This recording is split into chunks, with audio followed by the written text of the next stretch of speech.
Assalamualaikum warahmatullahi wabarakatuh. Di video kali ini saya akan membahas lagi seputar aplikasi pinjaman online. Nah, di kesempatan kali ini saya akan memberikan tips kepada kalian cara amankan kontak HP dari pinjaman online atau DC pinjaman online.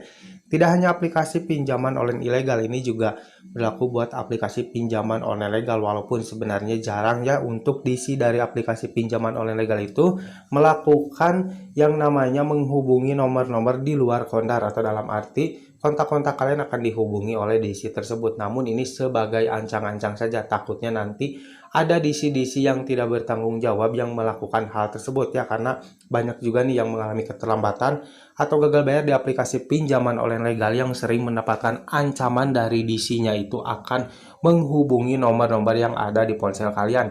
Nah, sebagai antisipasi di sini saya akan kasih saran nih buat kalian atau tips untuk menghindari yang namanya kontak-kontak kita itu dihubungi oleh DC pinjaman online. Nah, untuk lebih jelasnya simak video ini sampai habis. Yang pertama adalah menolak izin akses. Biasanya secara tak sadar Anda mengizinkan pinjol mengakses aplikasi ke kontak. Hal ini yang bisa menjadi penyebab pihak pinjol mengetahui data-data penting dari ponsel si nasabah tersebut ya, seperti lokasi, nomor kontak, email, dan sebagainya. Jika hal ini sudah terlanjur, Anda bisa langsung memblokir akses perizinan di pengaturan setting atau pengaturan aplikasinya ya. Jadi kalian jangan pernah mengizinkan apapun ya di aplikasi tersebut nih, khususnya buat aplikasi pinjaman online ilegal ya. Mereka itu biasanya ketika kita daftar atau login di aplikasi tersebut itu dari awal tuh sudah ada izin akses lokasi, kontak, file, dan juga media. Nah, itu yang sangat berbahaya. Jadi mereka itu bisa tahu nomor-nomor yang ada di ponsel kita, dan bisa tahu juga nih file-file yang ada di ponsel kita seperti foto kita atau mungkin video kita yang ada di ponsel kita ya. Nah, jikalau sudah terlanjur, kalian bisa memblokirnya ya melalui pengaturan aplikasi. Jikalau memang dari awal si aplikasi tersebut itu tidak meminta izin akses kontak maupun juga media, ya kalian juga harus hati-hati, takutnya ada DC-DC yang tidak bertanggung jawab yang bisa merubah izin akses aplikasi kalian ya, yang tadinya tidak mengizinkan mengakses kontak, media, dan juga email. Nantinya mereka tuh bisa merubah izin akses tersebut itu menjadi bisa mengizinkan akses membaca kontak maupun media. Nah, secara otomatis ketika kita login di aplikasi tersebut, izin akses tersebut itu akan otomatis aktif ya, dan mereka bisa tahu dan bisa membaca kontak-kontak yang ada di ponsel kita maupun juga file media yang ada di ponsel kita. Nah, yang selanjutnya adalah hapus data aplikasi. Selain menolak izin akses, Anda juga bisa hapus data aplikasi dengan cara sebagai berikut. Buka pengaturan atau setting pada ponsel kalian, pilih bagian aplikasi, dan cari aplikasi pinjaman online yang digunakan. Pilih hapus data dan cache. Selain hapus data, Anda juga bisa langsung uninstall aplikasi tersebut untuk mendukung agar tidak ada yang mengganggu Anda kembali ya.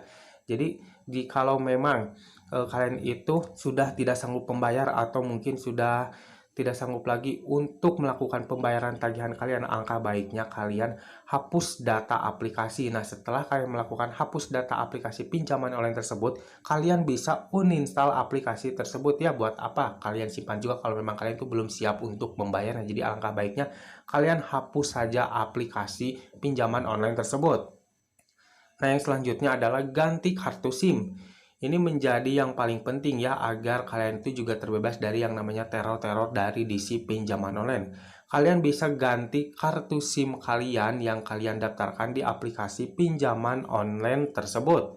Nah, dengan mengganti nomor yang kalian daftarkan di aplikasi pinjaman online tersebut ini, hal ini tujuannya agar Anda tidak diganggu lagi oleh panggilan dari pinjol tersebut. Jika merasa terganggu dan juga ada mungkin penagihan-penagihan yang tidak sopan dari mereka, kalian juga bisa melaporkannya melalui OJK ya. Jadi jika memang ada pihak DC pinjaman online, mau itu legal ataupun ilegal, yang menagih kepada kalian dengan kata-kata yang tidak sopan, dengan kata-kata yang kasar, kalian wajib untuk melaporkannya. Nah, yang selanjutnya adalah riset ponsel kalian ke setelan pabrik ya. Nah, ini opsi terakhir ya ketika kalian mungkin mau mengamankan data-data kalian di ponsel kalian dari DC pinjaman online.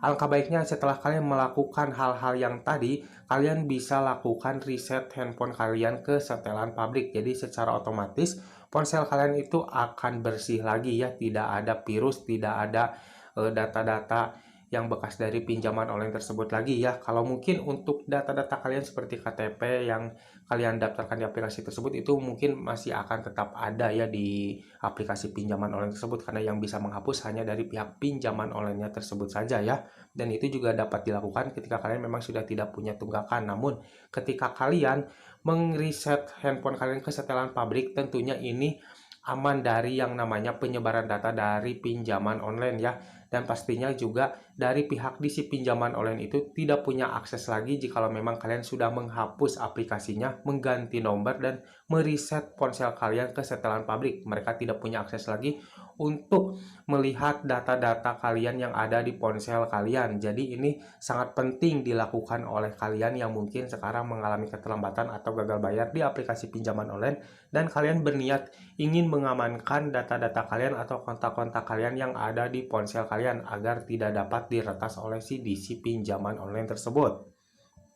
Nah, jadi sebagai kesimpulannya seperti itu ya. Ini adalah tips-tips untuk mengamankan kontak HP kalian yang ada di ponsel kalian ketika kalian mengalami keterlambatan atau gagal bayar di aplikasi pinjaman online legal maupun juga ilegal. Hal ini penting dilakukan ya, agar data-data kalian itu aman, tidak dapat diretas oleh si DC pinjaman online tersebut.